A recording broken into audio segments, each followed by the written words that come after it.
Анемия дегеніміз ол қазір кезде аналардың көздері өте ашық деп айта аламын. Анемия десе қазір көпшілік аналар тек темір препаратына жүгінбейді деп ойлаймын. Анемия ол деген жалпы атау. Анемия ол қанның ағысында гемоглобиннің көрсеткішінің төмендеуі. Цинкті профилактикалық мақсатта бермеңіздер. Егер оған көрсеткіш болса ғана ағзасында, бала ағзасында дефицит байқалса, сол уақытта беріңіздер. Аналар, егер балаларым интеллект жағынан, сабаққа үлгерім жағынан жақсы болсын десеңіздер, мектепті жақсы оқысын десеңіздер, есе сақтауды міндетті түрде анемияларына көңіл бөліңіздер. Темір тапшылық анемиясы салдарынан балалардың сабақ үлгерімі төмендейді. Темір тапшылығы бар балалар ет жемейді, ауыр қорытылатын жұмыртқадан бас тартады, тауық етінен бас тартады.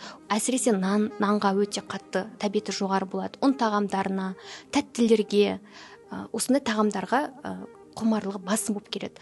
Піспеген етке, шикі қамырға, шикі картопқа құмар болып келеді.